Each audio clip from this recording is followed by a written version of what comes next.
हर भगतां की जात, पत है भगत हर कै नाम समानी राम। हर भगत करहीं बिचों आप गवावहीं, जिन गुण अवगुण पछाणे राम।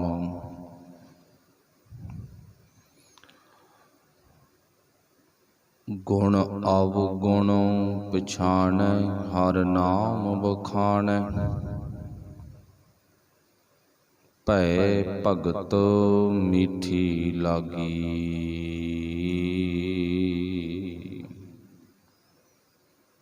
अन दिन भगत करहीं दिन राती, घर ही महै वैरागी। भगत राते सदा मन निर्मल, हर जियो बेखे सदा नाले। नानक से भगत हर कै दर साची, अन दिन नाम सुमाले।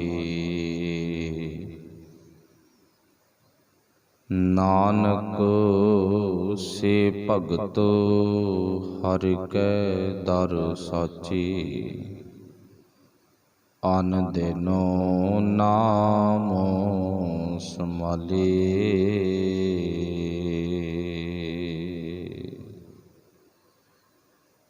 साहिब श्री गुरु ग्रंथ साहिब महाराज सच्चे पातशाह जी दी पावन पवित्र हजूरी दे विच जुड़ बैठे गुरु प्यारिओ, आप सारे ही अति सत्कारयोग धनता दे योग हो। जो नेम दे विच गुरु की पावन बाणी सुनने दे लई आपां पहुँचते हाँ,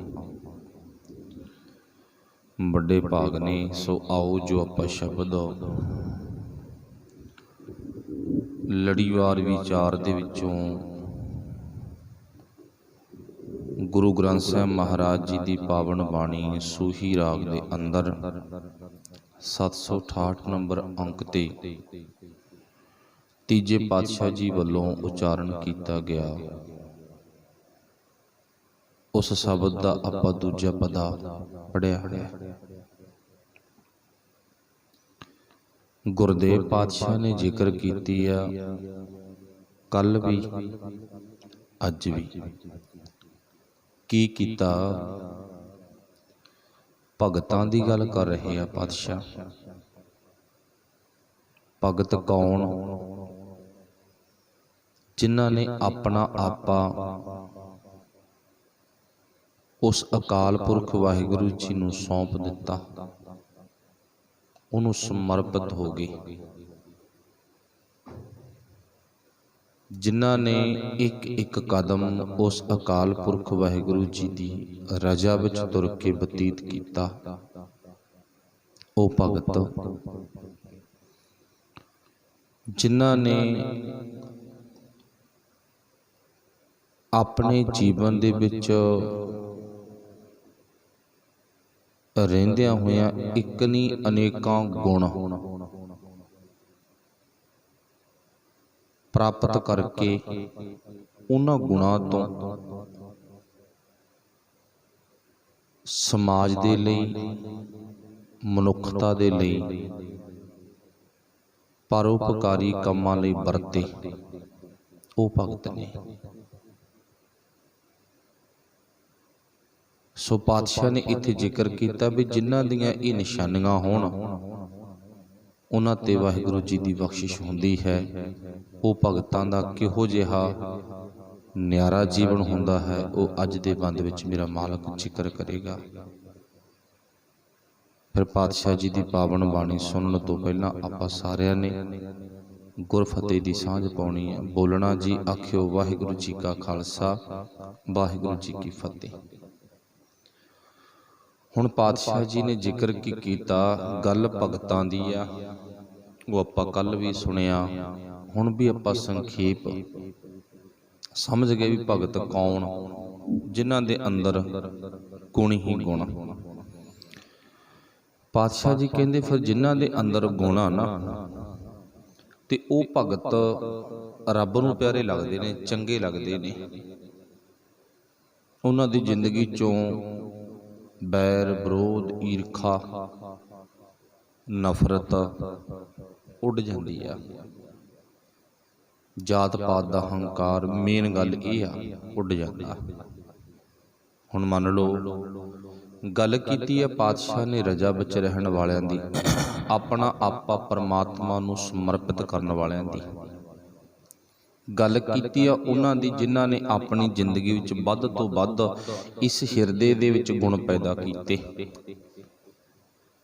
हुण जिन्हां दीयां इह निशानियां पातशाह ने सानूं समझाइयां भी ये भगत ने, फिर उन्हां अंदर जात नहीं है पाई,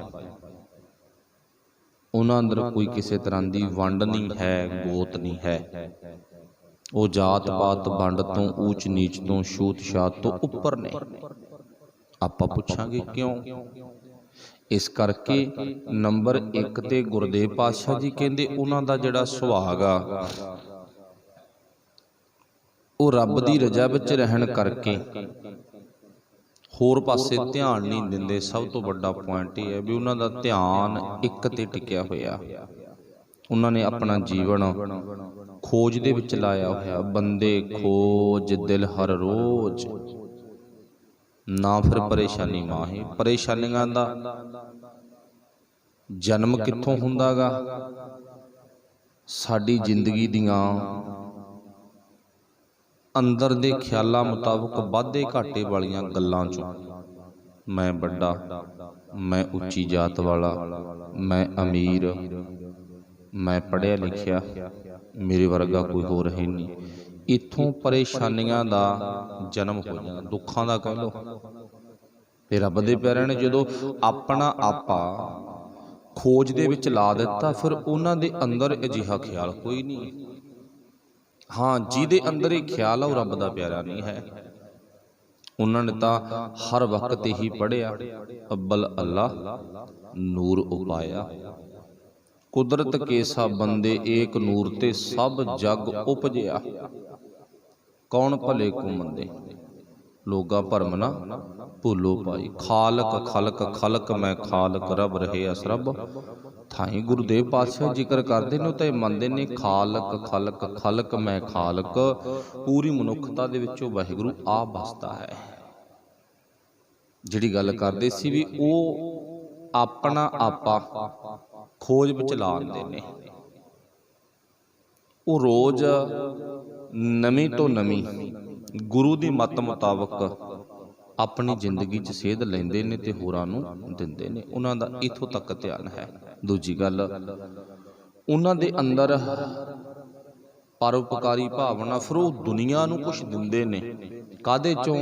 जो उन्हां ने गुण इकट्ठे कीते ने उन्हां गुणां दे विचों ना आप भी अपनी जिंदगी सवारदे ते होरां नूं भी जिंदगी सवारन दा बल उद्यम कह लो दिंदे ने, सिखाउंदे ने। हुण जिन्हां दी ये बिरती आ, फिर पातशाह जी कहंदे उन्हां दा नक्शा किहो जा पाई। वो भगतां दा बिन गुण कीते भगत ना होए। वो भगत तां अजिहे ने पातशाह जी कहंदे फिर वो ना कुछ दुनिया नूं दे के अपने वल्लों वाहिगुरू पातशाह तो गुण लेते, समाज विचों परमात्मा दी बनाई हुई सृष्टि दे विचों गुण लेते। गुण लैण तो बाद फिर की करते ने, वो समाज नूं जदों कुछ दिंदे आ ना फिर वो विरोध नहीं करदे गे। तो हुण ये गल ध्यान च रखियो, जिन्हां ने साडी जिंदगी दे विच सानूं कुछ बना के दिता। मन लो किसी ने कपड़े की फैक्ट्री लाई आ, उदाहरण एक उहदे कोले गुण आ, उन्हें कपड़ा बनाया अपनी मिल दे विच ते जदों अगे सप्लाई करदा ना ਉਹ ਕਿਸੇ ਨੂੰ ਜਾਤ ਪੁੱਛ ਕੇ ਸਪਲਾਈ ਨਹੀਂ ਕਰਦਾ ਗਾ। ਕਿਸੇ ਨੇ ਕੋਈ ਕੱਪੜੇ ਧੋਣ ਵਾਲਾ ਸਾਧਨ ਵਾਲੇ ਵਾਸ਼ਿੰਗ ਮਸ਼ੀਨ ਬਣਾ ਲਈ, ਉਹਨੇ ਅੱਗੇ ਜਾਤ ਪੁੱਛ ਕੇ ਜਾਂ ਵੱਡਾ ਛੋਟਾ ਪੁੱਛ ਕੇ ਸਪਲਾਈ ਨਹੀਂ ਕਰਨਾ ਵਾਲਾ। ਉਹਨੇ ਜੋ ਉਹਦੇ ਚ ਗੁਣ ਸੀ, ਗੁਣ ਦੇ ਮੁਤਾਬਕ ਕੋਈ ਸਾਧਨ ਬਣਾ ਦਿੱਤਾ, ਉਹ ਸਾਧਨ ਦੁਨੀਆ ਨੂੰ ਦੇ ਦਿੱਤਾ। ਉਹਨੇ ਨਹੀਂ ਪੁੱਛਿਆ ਵੀ ਇਹਨੂੰ ਛੋਟਾ ਲੈ ਕੇ ਜਾਂਦਾ, ਵੱਡਾ ਲੈ ਕੇ ਜਾਂਦਾ, ਗਰੀਬ ਲੈ ਕੇ ਜਾਂਦਾ, ਅਮੀਰ ਲੈ ਕੇ ਜਾਂਦਾ। ਕਿਸੇ ਨੇ ਚਾਹੋ ਕੁਛ ਵੀ ਬਣਾਤਾ, ਪੱਖਾ ਬਣਾਤਾ, ਏਸੀ ਬਣਾਤਾ, ਜੋ ਮਰਜ਼ੀ ਮੰਨ ਲਓ ਆਪਾਂ। ਜਿਹਨੇ ਆਪਣੇ ਵੱਲੋਂ ਖੋਜ ਕਰਕੇ ਉਸ ਅਕਾਲ ਪੁਰਖ ਵਾਹਿਗੁਰੂ ਤੇ ਟੇਕ ਰੱਖ ਕੇ ਸਾਧਨ ਬਣਾ ਦਿੱਤਾ, ਉਹ ਜਾਤ ਊਚ ਨੀਚ ਵੱਡੇ ਛੋਟੇ ਦੇ ਭੇਦ ਵਿੱਚ ਨਹੀਂ ਪੈਂਦਾ। ਉਹਨੇ ਸਭ ਦੇ ਸੁੱਖ ਲਈ ਸਾਧਨ ਬਣਾਇਆ। ਹਾਂ, ਲੈ ਕੋਈ ਮਰਜ਼ੀ ਜਾਵੇ, ਉਹ ਬੰਦੇ ਦੀ ਆਪਣੀ ਮਰਜ਼ੀ ਆ, ਜਿਹੜਾ ਚਾਹੇ ਲੈ ਜੇ, ਉਹ ਬਣੇ ਹੋਏ ਸਾਧਨ ਤੋਂ ਸੁੱਖ ਲੈ ਸਕਦਾ। ਇਹ ਤਾਂ ਕੋਈ ਦੁਨਿਆਵੀ ਉਦਾਹਰਨ ਹੈ ਨਾ। ਇਵੇਂ ਜਿਵੇਂ ਰੱਬ ਦੇ ਪਿਆਰਿਆਂ ਦੀ ਭਗਤਾਂ ਦੀ ਜੋ ਉਹਨਾਂ ਵਿੱਚ ਗੁਣ ਨੇ, ਪਾਤਸ਼ਾਹ ਜੀ ਕਹਿੰਦੇ ਉਹ ਪਰਉਪਕਾਰੀ ਭਾਵਨਾ ਵਾਲੇ, ਆਪਣਾ ਆਪਾ ਪਰਮਾਤਮਾ ਨੂੰ ਸੌਂਪ ਕੇ ਚੱਲਣ ਵਾਲੇ ਨੇ। ਉਹ ਆਪਣੀ ਜ਼ਿੰਦਗੀ 'ਚ ਵੱਧ ਤੋਂ ਵੱਧ ਗੁਣ ਇਕੱਤਰ ਕਰਦੇ ਨੇ ਤੇ ਹੋਰਾਂ ਨੂੰ ਗੁਣ ਵੰਡਦੇ ਨੇ। ਉਹਨਾਂ ਦਾ ਆ ਸੁਭਾਗ ਆ। ਫਿਰ ਉਹਨਾਂ ਦਾ ਗੁਣ ਵੰਡਣ ਵੇਲੇ ਕੋਈ ਮਤ ਅਜਿਹਾ ਨਹੀਂ ਹੈ ਵੀ ਉਹ ਜਾਤ ਪਾਤ ਪੁੱਛਦੇ ਨੇ, ਨਾ। ਗੁਣ ਇਕੱਠੇ ਕਰਨ ਵੇਲੇ ਨਾ, ਪਰ ਉਪਕਾਰੀ ਕੰਮ ਕਰਨ ਵਾਲੇ ਬਿਲਕੁਲ ਵੀ ਨਹੀਂ ਹੈ ਇਹ ਭਾਵਨਾ ਉਹਨਾਂ ਦੇ ਅੰਦਰ। ਉਹ ਤਾਂ ਇੱਕ ਅਕਾਲ ਪੁਰਖ ਵਾਹਿਗੁਰੂ ਜੀ ਨੂੰ ਆਪਣਾ ਆਪਾ ਦੇ ਚੁੱਕੇ ਨੇ, ਆਪਣਾ ਆਪਾ ਸਮਰਪਣ ਕਰ ਚੁੱਕੇ ਨੇ। ਇਸ ਕਰਕੇ ਸਤਿਗੁਰੂ ਪਾਤਸ਼ਾਹ ਨੇ ਜ਼ਿਕਰ ਕੀਤਾ, ਕਹਿੰਦੇ ਜਿਹੜਾ ਰੱਬ ਦਾ ਭਗਤ ਆ ਨਾ, ਹਰੀ ਦਾ, ਉਸ ਅਕਾਲ ਪੁਰਖ ਵਾਹਿਗੁਰੂ ਦਾ, ਉਹਦਾ ਸੁਭਾਅ ਭਾਈ ਅਜਿਹਾ ਹੁੰਦਾ, ਉਹ ਕਦੇ ਵੈਰ ਵਿਰੋਧ ਈਰਖਾ ਨਹੀਂ ਕਰਦਾ ਗਾ। ਇਸ ਕਰਕੇ ਪਾਤਸ਼ਾਹ ਜੀ ਕਹਿੰਦੇ ਹਰ ਭਗਤਾਂ ਕੀ ਜਾਤ। ਫਿਰ ਅੱਗੇ ਪਾਤਸ਼ਾਹ ਜ਼ਿਕਰ ਕਰਦੇ ਨੇ ਪਤ ਹੈ ਕਿਹੜੀ? ਭਗਤ ਹਰ ਕੈ ਨਾਮ ਵਖਾਣਾ। ਰੱਬ ਦੇ ਪਿਆਰਿਆਂ ਦੀ ਜਾਤ, ਰੱਬ ਦੇ ਪਿਆਰਿਆਂ ਦੀ ਪਤ ਕੀ ਹੈ? ਕੇਵਲ ਤੇ ਕੇਵਲ ਪਰਮਾਤਮਾ ਦਾ ਨਾਮ ਹੈ। ਜਾਤ ਪਤ, ਜਾਤ ਇੱਕ ਆਪਾਂ ਪਾਤ ਕਹਿ ਦਿੰਦੇ ਹਾਂ, ਮਤਲਬ ਗੋਤ। ਵੈਸੇ ਅੱਜ ਸਾਡੇ ਸਮਾਜ ਦੇ ਵਿੱਚ ਇਹ ਰਿਵਾਜ ਬਣ ਗਿਆ, ਆਪਣੇ ਗੋਤ ਨੂੰ ਜ਼ਾਹਰ ਕਰਨਾ, ਆਪਣੀ ਜਾਤ ਨੂੰ ਜ਼ਾਹਰ ਕਰਨਾ ਰਿਵਾਜ ਬਣ ਗਿਆ ਇੱਕ। ਤੇ ਪਾਤਸ਼ਾਹ ਨੇ ਇਸ ਰਿਵਾਜ ਨੂੰ, ਇਸ ਰੀਤੀ ਨੂੰ ਮੁੱਢ ਤੋਂ ਰੱਦ ਕੀਤਾ ਹੋਇਆਗਾ। ਜੇ ਆਪਾਂ ਪਿੱਛੇ ਬਿਲਕੁਲ ਜਾ ਕੇ ਵੇਖੀਏ ਨਾ ਭਗਤਾਂ ਦੇ ਜੀਵਨ 'ਚ, ਤਾਂ ਭਗਤਾਂ ਦੀ ਬਾਣੀ ਸਾਨੂੰ ਦੱਸਦੀ ਹੈ ਵੀ ਭਗਤ ਜਨਾਂ ਨੇ ਤਾਂ ਜਾਤ ਪਤ ਨੂੰ ਭਾਵ ਰੱਦ ਕੀਤਾ ਹੋਇਆ, ਪਾਤ ਨੂੰ। ਇੱਥੇ ਪਤ ਮੀਨਜ਼ ਇੱਜ਼ਤ ਹੈ। ਰੱਬ ਦੇ ਪਿਆਰਿਆਂ ਦੀ ਇੱਜ਼ਤ ਵੀ ਨਾਮ ਵਿੱਚ ਹੈ, ਤੇ ਰੱਬ ਦੇ ਪਿਆਰਿਆਂ ਦੀ ਕੋਈ ਜਾਤ ਨਹੀਂ, ਕੋਈ ਗੋਤ ਨਹੀਂ, ਉਹ ਤਾਂ ਕੇਵਲ ਤੇ ਕੇਵਲ ਇਨਸਾਨ ਨੇ। ਅਵਲ ਅੱਲਾ ਨੂਰ ਉਪਾਇਆ। ਉਹਨਾਂ ਦੇ ਅੰਦਰ ਕੀ ਹੈ? ਪਰਮਾਤਮਾ ਦਾ ਧਰਿਆ ਹੋਇਆ ਇੱਕ ਨੂਰ ਹੈ, ਇੱਕ ਜੋਤ ਹੈ, ਤੇ ਜੋਤ ਸਭ ਦੀ ਇੱਕ ਹੈ। ਸਭ ਮਹਿ ਜੋਤ, ਜੋਤ ਹੈ ਸੋਏ, ਤਿਸ ਦਾ ਚਾਨਣ ਸਭ ਮਹਿ ਚਾਨਣ ਹੋਏ। ਸੁਭਾਅ ਵੱਖੋ ਵੱਖਰਾ ਹੋ ਸਕਦਾ, ਦਿਮਾਗ ਦੇ ਵਿੱਚ ਘੱਟ ਵੱਧ ਸੈੱਲ ਹੋ ਸਕਦੇ ਨੇ, ਕਿਸੇ ਦੇ ਜ਼ਿਆਦਾ ਸੈੱਲ ਨੇ, ਜ਼ਿਆਦਾ ਤੇਜ਼ ਕੰਮ ਕਰਦਾ ਗਾ, ਜਿਹਦੇ ਸੈੱਲ ਘੱਟ ਨੇ ਉਹ ਘੱਟ ਦਿਮਾਗ ਵਾਲਾ ਗਾ। ਇੱਕ ਮਾਂ ਦੇ ਜਾਏ ਨੇ, ਇੱਕ ਥੋੜਾ ਜਿਹਾ ਹੁਸ਼ਿਆਰ ਆ ਤੇ ਇੱਕ ਥੋੜਾ ਜਿਹਾ ਨਲਾਇਕ ਆ। ਉਹ ਮਨੁੱਖ ਦੀ ਆਪਣੀ ਬੁੱਧੀ ਆ, ਆਪਣੇ ਦਿਮਾਗ ਦੇ ਹਿਸਾਬ ਨਾਲ ਚੱਲਦਾ ਗਾ।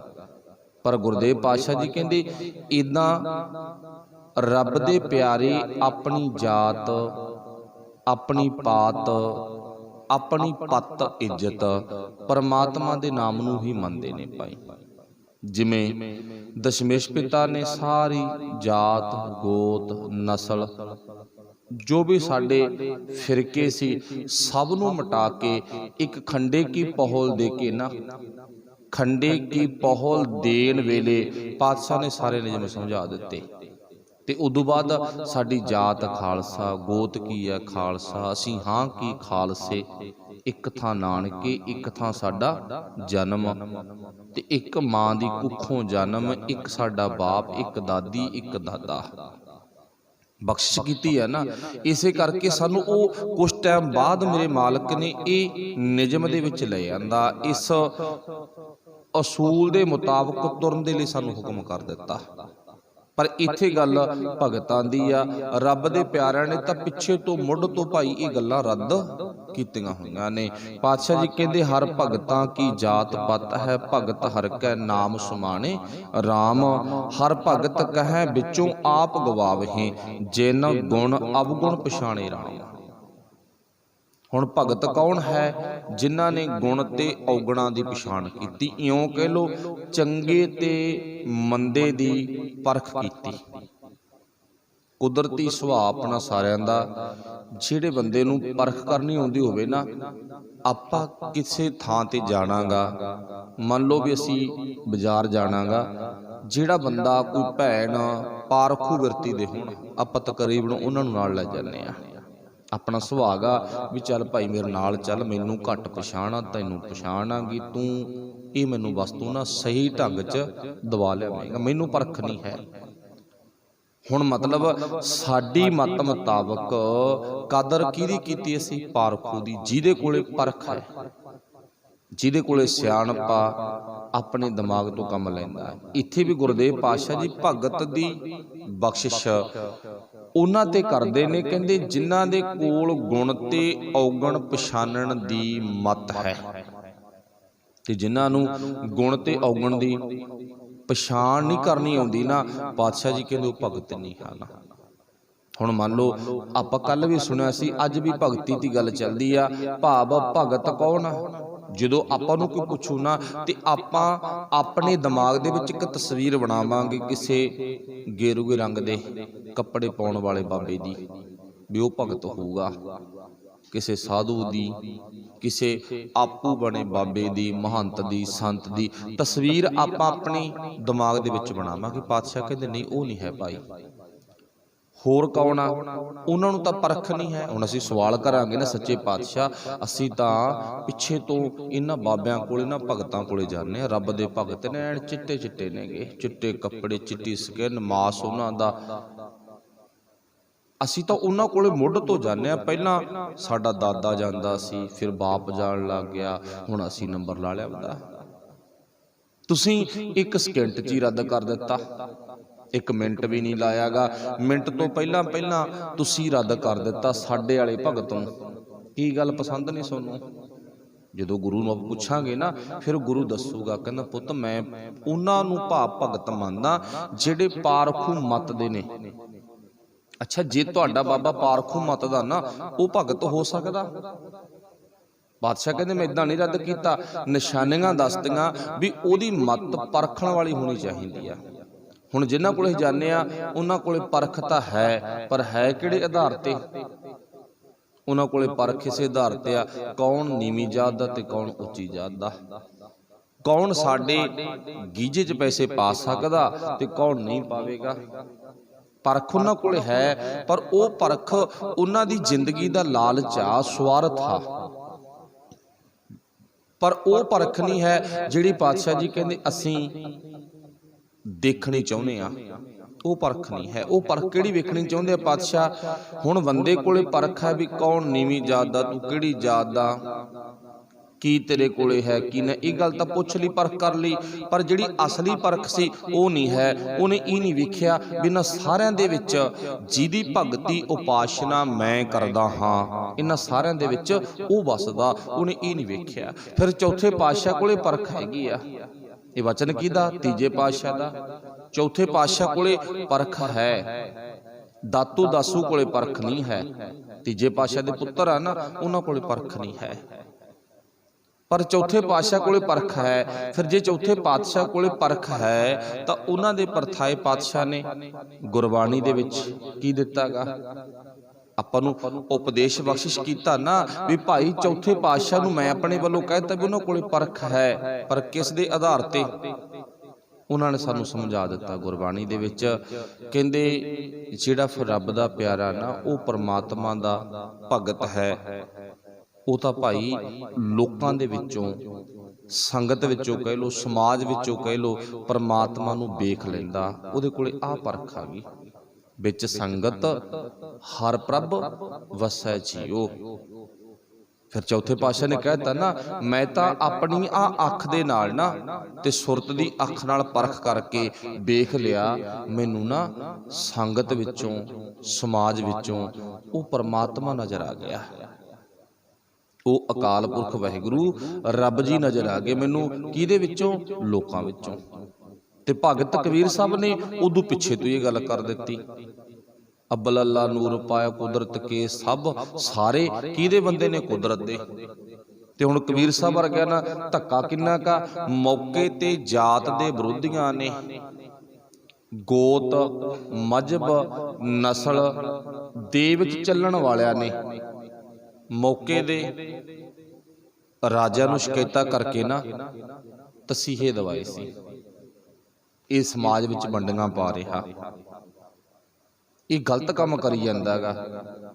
शायद सोनू नहीं पता राजा जी, ये तो बहुत खतरनाक बंदा गा, इनू सजा दिओ।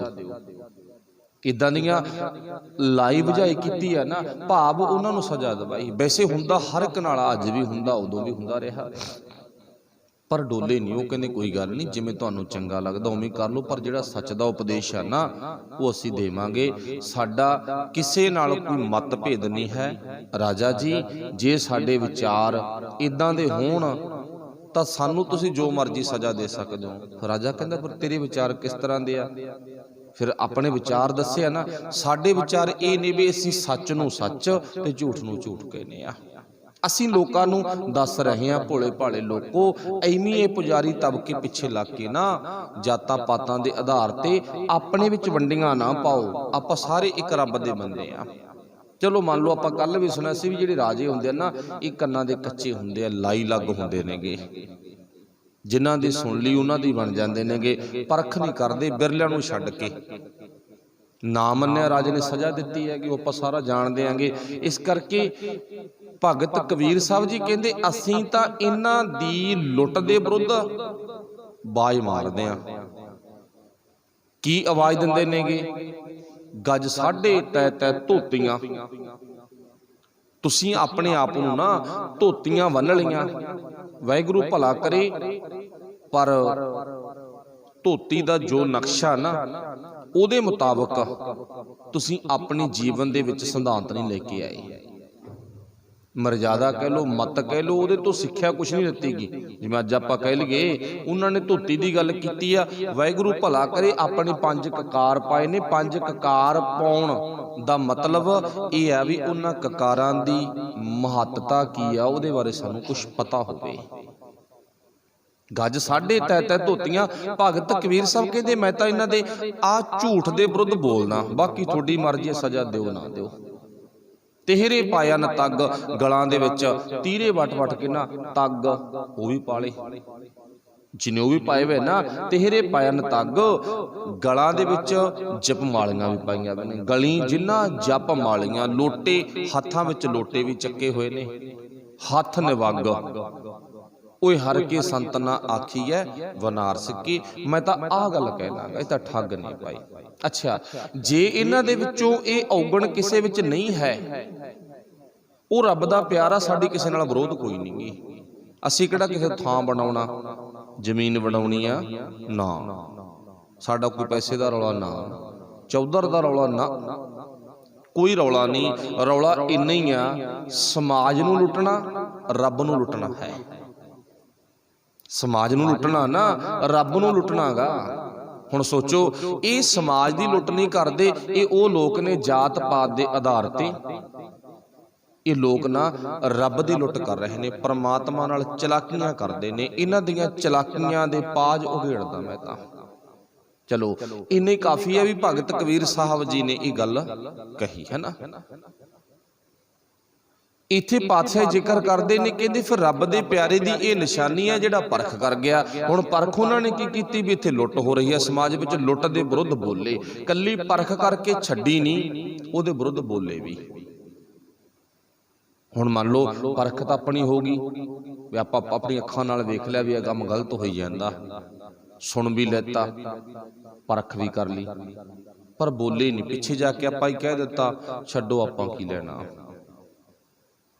हुण मान लो सारा कुछ वेख भी लेता, सुन भी लिया, परख पता भी लग गया, फिर उदों बाद छड्डो आपां की लेना।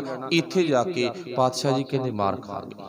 अज दा समाज वो चाहे असीं आ चाहे कोई होर आ, कोई भी हो सकदा गा।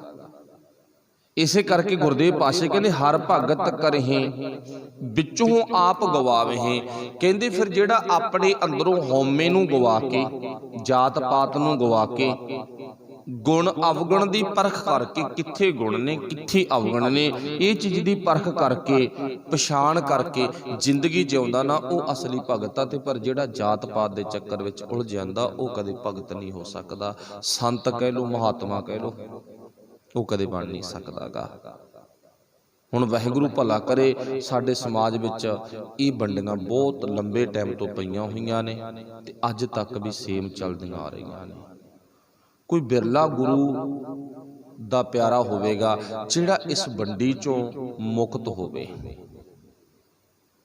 निगाह मार के वेखियो, कोई बिरला रब दा प्यारा होगा।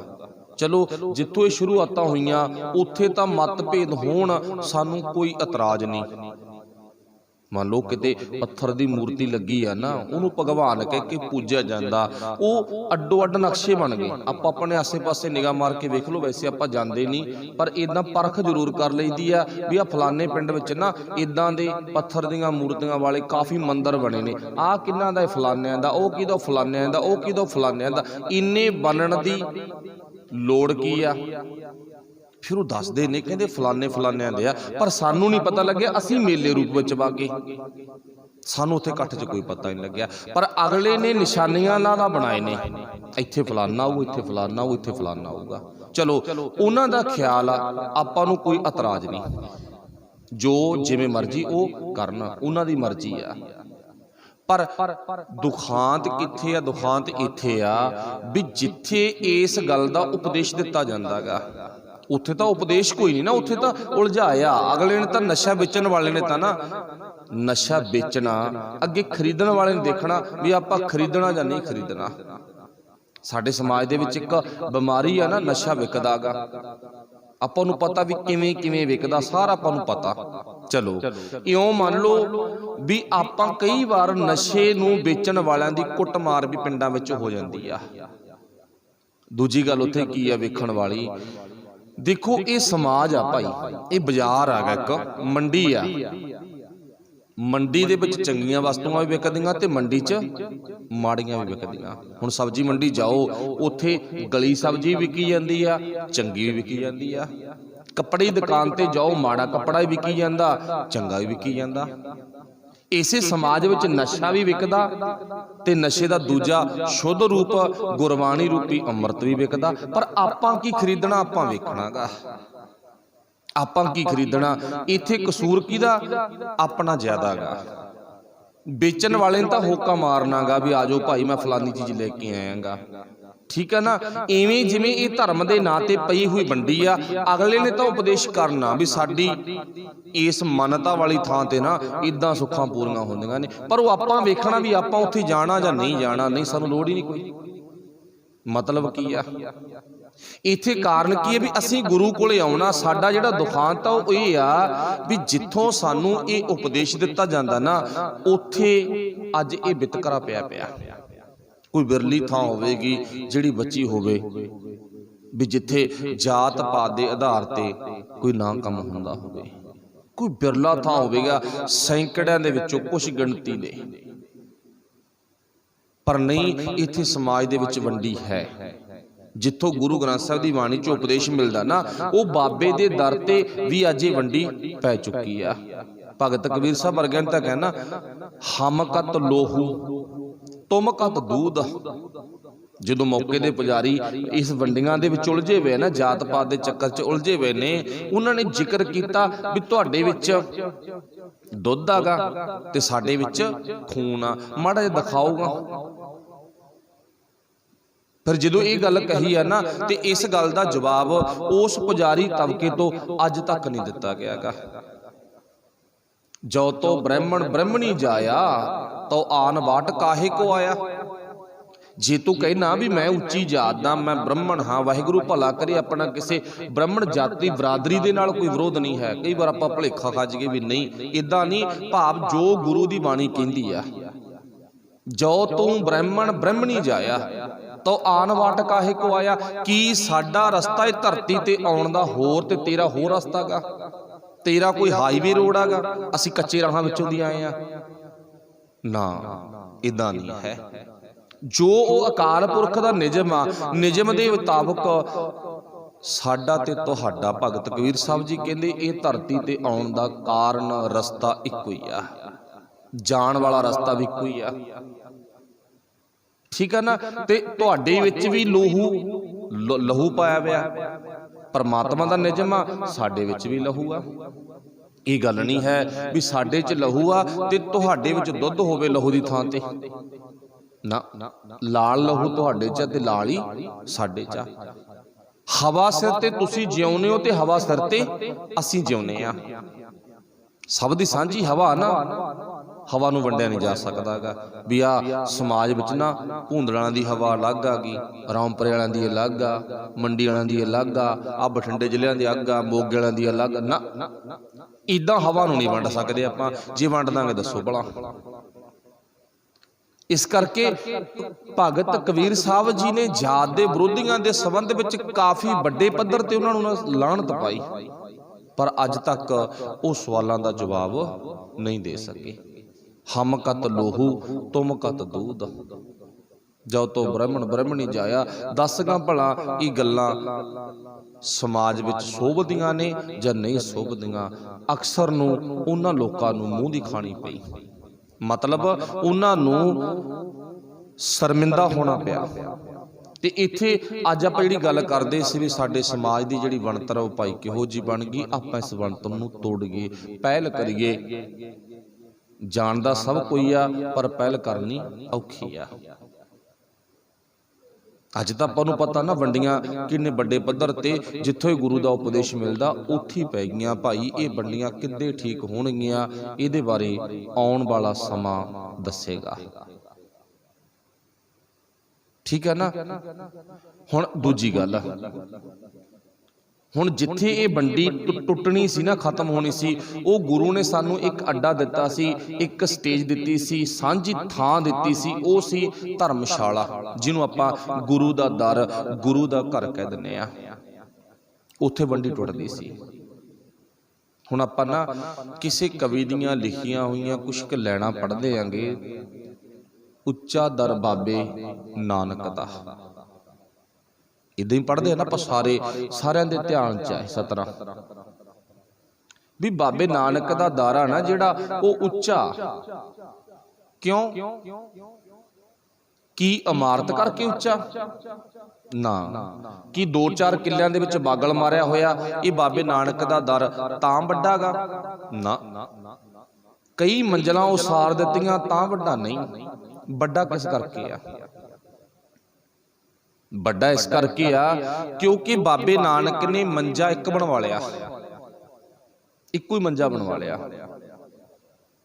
ਇੱਕ ਮੰਜੇ ਤੇ 35 ਆਪਣੇ ਪਰਿਵਾਰ ਦੇ ਮੈਂਬਰ ਬਹਾ ਦਿੱਤੇ, ਅਨੇਕਾਂ ਰੱਬ ਦੇ ਪਿਆਰੇ ਹੋਰ ਵੀ ਬਹਿ ਗਏ, ਤੇ 35 ਦਾ ਮੂੰਹ ਇੱਕ ਪਾਸੇ ਆ। 35 ਦੇ ਵਿੱਚੋਂ ਇੱਕ ਵੀ ਅਜਿਹਾ ਨਹੀਂ ਹੈ ਜਿਹਦਾ ਮੂੰਹ ਅਲੱਗ ਹੋਵੇ। ਜਿੱਥੇ ਮੂੰਹ ਅਲੱਗ ਹੋ ਗਿਆ ਉੱਥੇ ਬਾਬੇ ਨਾਨਕ ਦਾ ਘਰ ਛੋਟਾ ਹੋ ਜਾਊਗਾ।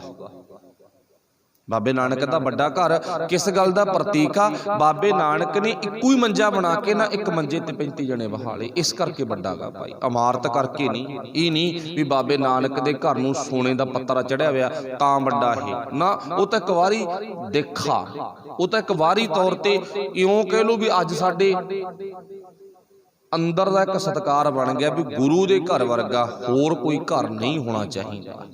ਹਰ ਕੋਈ ਬੰਦਾ ਵੱਧ ਤੋਂ ਵੱਧ ਜ਼ੋਰ ਲਾਉਂਦਾ ਗਾ। ਪਰ ਹੁਣ ਜਿਹੜੀ ਗੁਰੂ ਪਾਤਸ਼ਾਹ ਨੇ ਉਹ ਸਾਹਮਣੇ ਬੈਠ ਕੇ ਇਹ ਤਰਤੀਬ ਸਾਨੂੰ ਦੇਤੀ ਨਾ ਵੀ ਆਹ ਦੇਖ, ਮੈਂ ਤਾਂ ਇੱਕ ਮੰਜੇ ਤੇ ਆਪ ਤੇ 35 ਜਣੇ ਹੋਰ ਬਹਾਈ ਬੈਠਾਂਗਾ, ਨਿਗਾਹ ਮਾਰ, ਤੇ ਤੁਸੀਂ ਇਕੱਠੇ ਬਹਿੰਦੇ ਹੋਗੇ, ਦੱਸੋਗਾ ਭਲਾ ਸਿੱਖਿਓ ਕੁਛ? ਸਾਨੂੰ ਕੀ ਕਹਿਣਾ ਪਵੇਗਾ ਵੀ ਨਾ ਅਸੀਂ ਨਹੀਂ ਸਿੱਖੇਗੇ। गुरु नानक कहता मैं तो एक मंजे ते 35 बहाले, तू दस एक मंजे ते कल्ले ही बैठेगा, 2 बैठोगे, 4 बैठोगे, 10 बैठोगे, किन्ने बैठोगे? साडा जवाब दिता गया असी नहीं बह सकते गे। फिर पातशाह कहते तू कदे भी रब दा प्यारा नहीं बन सकता। क्यों? पिछे तो विचार की चलती आ, अव्वल अल्लाह नूर उपाया, कुदरत के सब बंदे। जे कुदरत दे बंदे आ ना सारे, ते कुदरत दे बंदियां नूं तां कुदरत दा करिश्मा गुरु नानक कोलों सिखना पवेगा भी किवें मैं वेखां, किवें मैं सिखां, किवें अपनी जिंदगी च अपनावां। ठीक है ना? इस करके पातशाह जी कहते ना भाई आपां जिथों ये उपदेश लेता जां लैना सी, अज उसे थां ते वंडियां पईयां ने। ये वंडियां किस दिन टुटणगियां वो समा दसूगा, पर अजे तक टुटियां नहीं हन। वाहिगुरू भला करे भी साडे ध्यान दे विच एक गुरु कोले बैठ के इन्नी क मत ना इउं मान लो भी कुछ सुनने की लोड़ नहीं, कुछ पढ़न की लोड़ नहीं। ये तो सीधा ही आपां हवाला जदों गुरु कोले आउणे आ ना, वो गुरु पातशाह दे मंजे वल झाक लिया करो भी मंजे ते ना 35 जने इकट्ठे बैठे ने, असीं 5 इकट्ठे बहने आ ना 10 इकट्ठे बहने आ, बिल्कुल ही नहीं। ये तो हो ही नहीं सकता गा। 35 इकट्ठे हो जाइए, 35 का मूँह एक आ, साडा 5 का मूँह अड्डो अड्डा गा। सोच के देखो कदे। फिर आपां सैकड़ियां या हज़ारां की गिणती विच किवें मनुखता दा एक पासे मूँह कर सकते हैं। ये तो धनता के योग ने, भगत रविदास, भगत कबीर वर्गे जिन्हां दा हवाला आपां लै रहे हैं भी उन्हां ने एक नहीं हज़ारां लोकां दा मूँह एक पासे कर दिता। कहण तो भाव एक गुरु की मत दे दी, हर एक सैदा है अमर इको हर चित धर दे धारनी बना दिता भी आओ भाई आपां एक दी विचारधारा नाल जुड़ीए। एको है भाई, एको है साहिब मेरा, एको है। उन्हें भाव इत्थे भेजण वेले ये नहीं भी ब्राह्मण दा रस्ता होर बना दिता, साडा रस्ता होर हैगा ना। उहदे च लहू थां ते दुध पा दिता, साडे विच लहू पाता ना।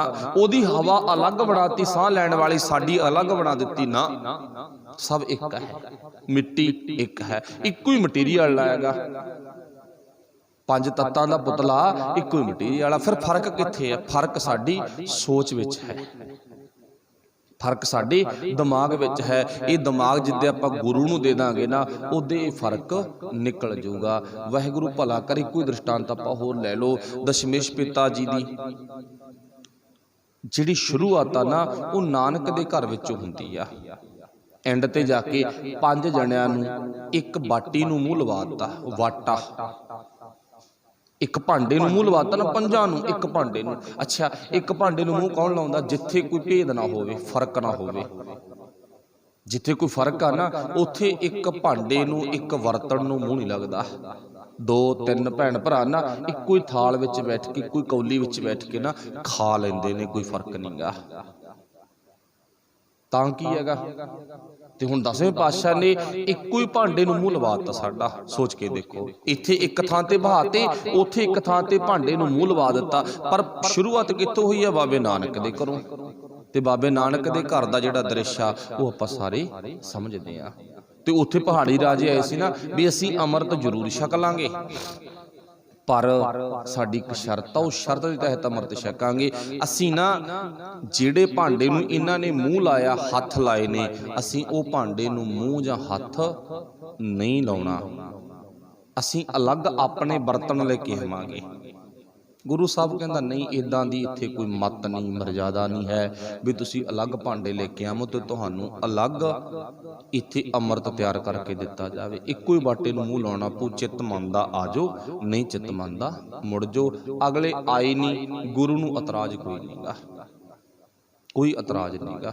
इत्थे साडे समाज च मैं सच्ची जी गल जरूर कहूँगा, एक जने नूं भी अमृत स्पैशल सिखाया जाता है। वाहिगुरू भला करे, मेरी जुबान सड़ वल जावे भी आपां इत्थे ये ना मनो भी टिप्पणी कीती है पर शिकाया जाता। आ जा तू कल्ले ही तकड़े करना, आ जा तैनूं कल्ले नूं शिका दिंदे आ। किरपान पा के तड़के वोटां च खड़ा होना गा, आ जा फिर की फर्क पैंदा, हुण घंटे च कर दिंदे काम आपां। सोचो भी गुरु की की माता ते साडी की माता। भी अपना पक्ष सी पातशाह कहते भगत वो आ जिहदे अंदर इस तरह का कोई भेदभाव नहीं है। खालक खालक खालक मैं खालक, जिन्हें मान लिया रब रहे सर्ब थाई, भी सारिਆਂ ਦੇ ਵਿੱਚ एक परमात्मा वसदा है। अगे पातशाह जिक्र करते ने, कहते गुण अवगुण पछाणै हर नाम वखाणै। ਤੇ ਦੂਜੀ ਭਗਤ ਦੀ ਨਿਸ਼ਾਨੀ ਕੀ ਦੱਸੀ ਸੀ? ਉਹਦੇ ਅੰਦਰ ਗੁਣਾਂ ਤੇ ਔਗੁਣਾਂ ਨੂੰ ਪਛਾਣਨ ਦੀ ਵਿਰਤੀ ਹੋਵੇ ਭਾਈ। ਗੁਣ ਔਗੁਣ ਪਛਾਣੈ, ਹਰ ਨਾਮ ਬਖਾਣੈ, ਤੈ ਭਗਤ ਮਿੱਠੀ ਲਾਗੀ। ਫਿਰ ਇਹ ਉਹ ਰੱਬ ਦੇ ਪਿਆਰਿਆਂ ਨੂੰ ਭਗਤੀ ਵੀ ਮਿੱਠੀ ਲੱਗਦੀ ਆ ਤੇ ਇਹ ਕਿਰਿਆ ਪਰਮਾਤਮਾ ਨੂੰ ਵੀ ਮਿੱਠੀ ਲੱਗਦੀ ਆ। ਉਹ ਅਕਾਲ ਪੁਰਖ ਵਾਹਿਗੁਰੂ ਨੂੰ ਵੀ ਇਹ ਕਿਰਿਆ ਭਾਈ ਮਿੱਠੀ ਲੱਗਦੀ ਆ। ਜਿੱਥੇ ਏਕਾ ਹੋਵੇ, ਜਿੱਥੇ ਏਕਾ ਖਤਮ ਆ ਨਾ ਤੇ ਉੱਥੇ ਸਭ ਕੁਝ ਖਤਮ ਹੋ ਜਾਂਦਾ। ਆਪਣੀ ਆਮ ਹੀ ਕਹਾਵਤਾਂ ਨਾ ਪਿੱਛੇ ਆਪਾਂ ਪੜ੍ਹਦੇ ਵੀ ਨੇ, ਏਕੇ ਦੀ ਬਰਕਤ ਜਾਂ ਏਕੇ ਦਾ ਬਲ, ਏਕੇ ਦੀ ਤਾਕਤ। ਜਿੱਥੇ ਏਕੇ ਦੀ ਤਾਕਤ ਆ, ਹੁਣ ਮੰਨ ਲਓ ਛੋਟਾ ਦ੍ਰਿਸ਼ਟਾਂਤ ਆਪਾਂ ਅੱਗੇ ਵੀ ਕਈ ਵਾਰ ਲੈਤਾ ਗਾ, ਜਿਵੇਂ ਤਾਸ਼ ਆ ਖੇਡਣ ਵਾਲਿਆਂ ਨੂੰ ਜ਼ਿਆਦਾ ਪਤਾ ਗਾ, ਉਹਦੇ ਵਿੱਚ 1 ਤੋਂ ਲੈ ਕੇ 10 ਤੋਂ ਗਾਹਾਂ ਗੋਲਾ ਬੇਗੀ ਬਾਦਸ਼ਾਹ ਆ ਗਿਆ। ਬਾਦਸ਼ਾਹ ਸਭ ਤੋਂ ਵੱਡਾ, ਜਿਹਦੇ ਕੰਨੀ ਚਲੇ ਗਏ ਤਿੰਨੇ ਬਾਦਸ਼ਾਹ ਤੇ ਉਹ ਜਿੱਤ ਜਾਂਦਾ। ਇੱਕ ਛੋਟੀ ਜਿਹੀ ਉਦਾਹਰਨ ਅੱਗੇ, ਹੁਣ ਉਹ ਤਿੰਨੇ ਬਾਦਸ਼ਾਹ ਇੱਕ ਥਾਂ ਚਲੇ ਗਏ, ਉਹ ਜਿੱਤ ਗਿਆ, ਉਹਨੂੰ ਜੇਤੂ ਕਰਾ ਦਿੱਤਾ। ਪਰ ਉਹਦੇ ਵਿੱਚ ਜਿੱਥੇ ਨਾ 3 ਏਕੇ ਇਕੱਠੇ ਹੋ ਜਾਣ, ਉਹ ਬਾਦਸ਼ਾਹ ਨੂੰ ਵੀ ਹਰਾਉਂਦੇ ਨੇਗੇ। ਇੱਥੇ ਦ੍ਰਿਸ਼ਟਾਂਤ ਕੀ ਆ? ਉਹ ਰਾਜਿਆਂ ਦੀ ਗੇਮ ਚੋਂ, ਉਹ ਬਾਦਸ਼ਾਹਾਂ ਦੀ ਗੇਮ ਆ, ਸਾਡੀ ਗੇਮ ਨਹੀਂ ਹੈ। ਉਹ ਤਾਂ ਸੱਥਾਂ 'ਚ ਪਤਾ ਨਹੀਂ ਕਿਵੇਂ ਆ ਗਈ।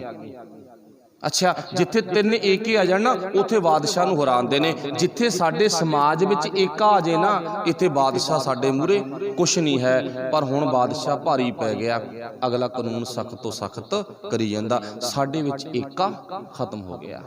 ਪਰ ਉਹ 3 ਜੱਕਿਆਂ ਵਾਂਗੂ, 3 ਏਕਿਆਂ ਵਾਂਗੂ ਨਾ ਇਕੱਤਰਤਾ ਦੀ ਲੋੜ ਹੈ। ਜੇ ਇਕੱਤਰਤਾ ਨਹੀਂ ਹੈ ਸਾਡੇ ਅੰਦਰ, ਫਿਰ ਅਸੀਂ ਕਦੇ ਵੀ ਆਪਣੀ ਤਾਕਤ ਨੂੰ ਅਜਮਾ ਨਹੀਂ ਸਕਾਂਗੇ, ਵਰਤ ਨਹੀਂ ਸਕਾਂਗੇ, ਇਸਤੇਮਾਲ ਨਹੀਂ ਕਰ ਸਕਾਂਗੇ। ਸਾਡੀ ਤਾਕਤ ਉਹਦੇ ਕੰਮ ਕਰੂ ਜਿੱਦੇ ਅਸੀਂ ਇਕੱਠੇ ਹੋ ਗਏ। ਬਾਬੇ ਨਾਨਕ ਦੀ ਤਾਕਤ ਨੂੰ ਅੱਜ ਕੋਈ ਹਰਾ ਨਹੀਂ ਸਕਿਆ। ਹਾਂ, ਜਿਹਨੂੰ ਤਾਕਤ ਵਰਤਣੀ ਨਹੀਂ ਆਈ ਬੰਦੇ ਨੂੰ, ਪਰ ਬਣ ਗਿਆ ਬਾਬੇ ਨਾਨਕ ਦਾ ਸਿੱਖ, ਉਹ ਹਾਰ ਗਿਆ।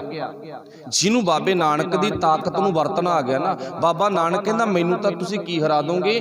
ਜਿਹਨੂੰ ਮੇਰੀ ਤਾਕਤ ਨੂੰ ਵਰਤਣ ਦਾ ਢੰਗ ਆ ਗਿਆ ਨਾ, ਉਹ ਵੀ ਹਰਦਾ ਨਹੀਂ ਹੈ, ਉਹ ਕਦੇ ਵੀ ਹਾਰ ਨਹੀਂ ਸਕਦਾ ਗਾ। ਜਿਹਨੂੰ ਗੁਰੂ ਨਾਨਕ ਸਾਹਿਬ ਦੀ ਤਾਕਤ ਨੂੰ ਵਰਤਣ ਦਾ ਢੰਗ ਆ ਗਿਆ। ਗੁਰੂ ਬਖਸ਼ਿਸ਼ ਕਰੇ ਪਾਤਸ਼ਾਹ ਜੀ ਕਹਿੰਦੇ ਫਿਰ ਨਾ ਭਾਈ, ਉਹੀ ਭਗਤੀ ਮਿੱਠੀ ਲੱਗਦੀ ਆ ਜਿਹੜੀ ਭਗਤੀ ਉਸ ਅਕਾਲ ਪੁਰਖ ਵਾਹਿਗੁਰੂ ਜੀ ਦੀ ਮੱਤ ਮੁਤਾਬਕ ਚੱਲੀ ਜਾਵੇ। ਆਪਣੀ ਆਰੰਭਤਾ ਭਗਤਾਂ ਦੇ ਗੁਣ, ਉਹਨਾਂ ਦਾ ਸੁਭਾਅ ਕਿਹੋ ਜਿਹਾ ਹੁੰਦਾ, ਉਹ ਆਪਣਾ ਆਪਾ ਗੁਰੂ ਨੂੰ ਦੇ ਦਿੰਦੇ ਨੇ। ਉਹ ਆਪਣੇ ਅੰਦਰ ਪਰ ਉਪਕਾਰੀ ਭਾਵਨਾ ਰੱਖਦੇ ਨੇ। ਉਹ ਆਪਣੇ ਅੰਦਰ ਵੱਧ ਤੋਂ ਵੱਧ ਗੁਣ ਧਾਰਨ ਕਰਦੇ ਨੇ। ਆਪਾਂ ਦ੍ਰਿਸ਼ਟਾਂਤ ਲੈਤਾ ਸੀ ਵੀ ਜਿਹਨੇ ਨਾ ਪੱਖੇ ਬਣਾਏ ਨੇ, ਕੂਲਰ ਬਣਾਇਆ, ਏਸੀ ਬਣਾਇਆ, ਬੱਲਬ ਬਣਾਏ ਨੇ, ਉਹਨੇ ਜਦੋਂ ਸੇਲ ਕੀਤੀ ਉਹਨੂੰ ਜਾਤਾਂ ਪੁੱਛ ਕੇ ਨਹੀਂ ਕੀਤੀ ਵੀ ਮੈਂ ਇਹ ਤਿਆਰ ਕੀਤਾ ਨਾ ਸਾਧਨ, ਜਿਹਨੇ ਮੋਟਰਸਾਈਕਲ ਗੱਡੀਆਂ ਬਣਾਈਆਂ, ਤੂੰ ਕੀ ਜਾਤਦਾ ਵੀ ਮੈਂ ਨਹੀਂ ਤੈਨੂੰ ਦੇਣੀ ਗੀ। ਇਹ ਤਾਂ ਕੇਵਲ ਮੈਂ ਹਰਿਆਣੇ ਵਾਲਿਆਂ ਵਾਸਤੇ ਬਣਾਈ ਆ, ਪੰਜਾਬ ਵਾਲਿਆਂ ਵਾਸਤੇ ਥੋੜੀ ਬਣਾਈ ਆ। ਇਹ ਕੇਵਲ ਪੰਜਾਬ ਵਾਲਿਆਂ ਵਾਸਤੇ, ਰਾਜਸਥਾਨ ਵਾਲਿਆਂ ਵਾਸਤੇ ਬਣਾਈ ਆ, ਉਹ ਹੀ ਲੈ ਕੇ ਜਾਣਗੇ। ਨਹੀਂ, ਉਹ ਕਹਿੰਦਾ ਕੋਈ ਆਓ, ਬਸ ਮੈਂ ਤਿਆਰ ਕਰਤੀ, ਕੋਈ ਆਓ, ਕੋਈ ਮਰਜ਼ੀ ਲੈ ਜਾਓ, ਉਹਨੂੰ ਕੋਈ ਚੱਕਰ ਨਹੀਂ ਹੈ। ਅੱਛਾ, ਉਹ ਜਿਹਨੇ ਸਾਧਨ ਬਣਾਇਆ ਉਹਦੇ ਦਿਮਾਗ ਦੇ ਵਿੱਚ ਉੱਚਾ ਨੀਵਾਂ, ਵੱਡਾ ਛੋਟਾ ਇੱਕ ਰਾਈ ਮਾਤਰ ਵੀ ਨਹੀਂ ਹੈ। ਤੇ ਜਿਸ ਪ੍ਰਮਾਤਮਾ ਨੇ ਮਨੁੱਖਤਾ ਬਣਾਈ ਆ ਤੇ ਉਹਦੇ ਅੰਦਰ ਵੀ ਇਸ ਤਰ੍ਹਾਂ ਦਾ ਕੋਈ ਖਿਆਲ ਨਹੀਂ ਹੈ। ਜੇ ਖਿਆਲ ਬਣਿਆ ਤਾਂ ਉਹ ਸਾਡੀ ਮਾੜੀ ਸੋਚ ਕਰਕੇ ਬਣਿਆ। ਲਾਸਟ ਵਿੱਚ ਪਾਤਸ਼ਾਹ ਜੀ ਕਹਿੰਦੇ ਨਾ, ਭਗਤ ਕਰਹਿ ਦਿਨ ਰਾਤੀ ਘਰ ਹੀ ਮਾਹੇ ਬਰਾਗੀ। ਅਣਦਿਨ ਭਗਤ ਕਰਹਿ ਦਿਨ ਰਾਤੀ। ਫਿਰ ਅਜਿਹੀ ਭਗਤੀ ਨਾ ਭਾਈ, ਦਿਨ ਰਾਤ ਦੀ ਭਗਤੀ, ਉਹ ਰੱਬ ਜੀ ਨੂੰ ਚੰਗੀ ਲੱਗਦੀ ਹੈ। ਫਿਰ ਉਹਨਾਂ ਦੇ ਅੰਦਰ ਹੀ ਵਿਰਾਗ ਪੈਦਾ ਹੁੰਦਾ। ਵਿਰਾਗੀ ਸਾਧੂ ਨਾ ਅਸਮਾਨੋਂ ਨਹੀਂ ਡਿੱਗਦੇ, ਇਸ ਗ੍ਰਸਤੀ ਘਰ ਦੇ ਵਿੱਚ ਹੀ ਰਹਿੰਦੇ ਹੋਏ ਆ। ਵਿਰਾਗ ਜਦੋਂ ਸਾਡੇ ਗੁਣ ਵੱਧ ਗਏ ਆਟੋਮੈਟਿਕ ਹੀ ਪੈਦਾ ਹੋ ਜਾਊਗਾ। ਵਿਰਾਗ ਹੀ ਨਹੀਂ ਪਖੰਡ ਕਰਕੇ ਬਿਨਾਂ ਵਜ੍ਹਾ ਤੋਂ ਨਾ ਅੱਖਾਂ ਵਿੱਚੋਂ ਪਾਣੀ ਸਟਣਾ। ਆਪਣੇ ਲੋਕ ਕਹਿੰਦੇ ਨੇ ਇਹ ਤਾਂ ਸਾਧੂ ਬਾਹਲਾ ਤਕੜਾ ਵਿਰਾਗੀ ਆ। ਨਹੀਂ ਭਾਈ, ਉਹ ਤਾਂ ਸਰੋਂ ਦੇ ਤੇਲ ਦੀਆਂ ਬੂੰਦਾਂ ਆਪਣੀਆਂ ਨਾ ਅੱਖਾਂ ਵਿੱਚ ਪਾ ਲੈਂਦੇ ਨੇ, ਫਿਰ ਪਾਣੀ ਬੰਦ ਨਹੀਂ ਹੁੰਦਾਗਾ, ਬਾਰ-ਬਾਰ ਪਾਣੀ ਡਿੱਗਦਾ ਰਹਿੰਦਾ। ਤੇ ਸਾਨੂੰ ਕੀ ਵਿਖਾਉਂਦੇ, ਇਹ ਬਕਾਇਦਾ ਗੁਰੂ ਪਾਤਸ਼ਾਹ ਨੇ ਨਾ, ਦਸ਼ਮੇਸ਼ ਪਿਤਾ ਨੇ ਆਪਣੀ ਲਿਖਤ ਦੇ ਵਿੱਚ ਲਿਖਿਆ ਹੈਗਾ ਕਿਵੇਂ ਉਹ ਆਪਣੀਆਂ ਅੱਖਾਂ ਦੇ ਵਿੱਚ ਨਾ ਸਰੋਂ ਦੇ ਤੇਲ ਦੀਆਂ ਸਲਾਈਆਂ ਲਵੇੜ ਪਾਉਂਦੇ ਨੇ ਤੇ ਫਿਰ ਲੋਕਾਂ ਨੂੰ ਦਿਖਾਉਂਦੇ ਨੇ, ਦੇਖੋ ਸਾਡੇ ਅੰਦਰ ਕਿੰਨਾ ਵਿਰਾਗ ਆ। ਹੰਝੂ ਡਿੱਗਦੇ ਆ ਨਾ, ਇਦਾਂ ਨਹੀਂ। ਸਮਾਜ ਵਿੱਚ ਰਹਿੰਦੇ ਹੋਇਆ ਹੰਝੂ ਡਿੱਗਣ ਤਾਂ ਉਹ ਇਸ ਦੁੱਖ ਕਰਕੇ ਡਿੱਗਣ, ਮੇਰਾ ਸਮਾਜ ਅੱਜ ਕਿਵੇਂ ਬੁਰੇ ਹਾਲਾਤਾਂ ਵਿੱਚ ਗੁਜ਼ਰ ਰਿਹਾ ਹੈਗਾ। ਠੀਕ ਹੈ ਨਾ। ਇਹ ਰੰਗਲਾ ਪੰਜਾਬ ਨਹੀਂ, ਇਹ ਕੰਗਲਾ ਪੰਜਾਬ ਬਣ ਗਿਆ, ਕੰਗਾਲ ਹੋ ਗਿਆ ਪੰਜਾਬ। ਰੰਗਲਾ ਕਿੱਥੇ, ਰੰਗੀਲਾ ਇੱਥੇ ਕੁਛ ਨਹੀਂ ਹੈ, ਇਹ ਤਾਂ ਕੰਗਲਾ ਬਣ ਗਿਆ ਭਾਈ, ਕੰਗਾਲ ਹੋ ਗਿਆ। इस करके पातशाह जी कहते जिन्हां ने आन दिन दिन रात दी ये भगती ये तरतीब अपनी बना ली, फिर उही भगत जन भाई रब नूं चंगे लगदे ने। पातशाह जी कहते फिर उन्हां दे मन विच ही बराग पैदा हुंदा गा। फिर पातशाह जी कहते ना भगती राते सदा मन निर्मल, हर जियो वेखै सदा नाले। उन्हां दा मन हमेशा लई निर्मल हो जाता, पुनीत हो जाता, पवित्र हो जाता गा। उन्हां दे मन विच किसी तरह की मैल नहीं हुंदी गी। लास्ट विच पातशाह जी के नानक से भगत हर कै दर साचे, अनदन नाम बखानी। फिर वो प्रभु परमात्मा के दर ते भाई सच्चे भगत कबूले जाते हैं, जिन्हां दा ध्यान सच ते टिक गया, जिन्हां दा ध्यान सच तो भटक गया, वो कदे रब की निगाह च कबूल नहीं हुंदे गे, लोकां दी निगाह च कबूल हो सकते ने। लोकां दा क्या भाई, ये तो गधे भी प्रधान बनाते हैं। माफ़ करना, प्रधान में इदा कोई पक्ष नहीं है, एक अहदे का नाम, ये गधे MLA बनाते हैं, बनी पे ने ड्यूटियां करनियां ना। तुसीं चंगी तो चंगी किसी छोटी तो छोटी ते ड्यूटी ते जाना, तुहाडी कोई ना कोई योग्यता होनी चाहिए आ। अच्छा ये पिंड पद्धर तो लै लो, थल्ले तो लै लो, तहां तक गूठा छापी है सारे, बिरले नूं छड्ड दो, विचों कुछ मेहनत कर लो। अच्छा जेड़े हुण माफ़ करना मेरा ये पक्ष नहीं है भी भाव उन्हां कोले पढ़ाई नहीं है, सियाणप होनी अति जरूरी है, सियाणप नहीं है। वो अपनी ना सियाणप करके साडे समाज विच गधे लोग आगू बन गए। विरलियां नूं छड्ड दो बस, जिन्हां कोले ना घोड़े वाली सियाणप उन्हां नूं छड्ड दो, ते नहीं बाकी दा समाज गधियां दी गिणती च वध गया। किहड़े वो लोग जिन्हां नूं आपां झुल पा के ना अपनी मेन चुन लिया। फिर पातशाह जी कहंदे उन्हां तों तू की आस रख सकदा, कदे भी नहीं हो सकदा गा। आ पिछे जी तां आपां नूं पता ना, चलो हुण तां बदल गया, साडा सिक्ख्या मंत्री गूठा छाप सी। अच्छा जिहड़ा सिक्ख्या मंत्री गूठा छाप आ, वो स्कूलों दे विच किवें भाव किसी नूं गाइड कर सकदा गा, कदे भी नहीं होवेगा। पर ये समाज आ, साडा देश आगा भाई, ठीक है ना। इनू इउं भी कह लो भी साडा समाज साडा देसी आ जिहड़ा रब आसरे चलदा। बाकी हर एक थां ते किते ना कोई धुरा है, कोई टेक है, कोई सहारा है, पर इत्थे कोई सहारा नहीं, बिना सहारे तो चलदा भाई। तां इस करके सानू समझण दी लोड़ आ गई। जदों असीं समझ गए ना, फिर साडा जीवन ऑटोमैटिक ही साफ सुथरा निर्मल बन जाएगा। जिन्ना टाइम समझते नहीं हाँ, उन्ना टाइम असीं साफ सुथरे निर्मल कदे नहीं बन सकांगे। थोड़ी जी बस समझण की जरूरत है। अज दी विचार इत्थे समाप्त। विषय सी भगती, भगत कौन जिन्हां दे अंदर गुण ने, ते गुण किन्ना अंदर आए जिन्हां ने गुरु नूं आउंदे ही देख के कुछ सिख लिया, कुछ सुनिया भी नहीं, कुछ पढ़िया भी नहीं, देख के सिख लिया। ते अपने तो बड़े भाग ने, आपां गुरु नूं सुन भी रहे हैं ते गुरु नूं पढ़ भी रहे हैं। बड़े वड्डे भाग ने। गुरु पातशाह कहंदे मेरे कोले आउणा ना, मेरी चुप च ही बहुत कुछ सिख सकदा। मैं नाम बोलना ना ते तू भी ना बोले, तैनूं मैं तां भी कुछ ना कुछ सिखा के तुरूंगा। पर वो साडा जिहड़ा मत है, ख्याल है, वो किस आधार ते आ, वो अपने ते डिपेंड आ भी आपां गुरु दी चुप चों कुछ सिखदे आ, गुरु नूं कुछ बुला के सिखदे आ, जां गुरु नूं कुछ सुना के सिखदे आ, वो साडे ते डिपेंड आ। इस करके पातशाह जी कहंदे आपां अपने आप नूं गुरु नाल, गुरु दी मत नाल जुड़ गए भाई, तां साडे जीवन विच भला हो सकदा। बच्चिआं नूं जोड़ गए, बच्चियां नूं जोड़ गए, अपने आप नूं जोड़ गए, तां साडे समाज दा भला हो सकदा गा। सब दा धन्नवाद। होईआं भुल्लां दी खिमा। वाहिगुरू जी का खालसा, वाहिगुरू जी की फतेह।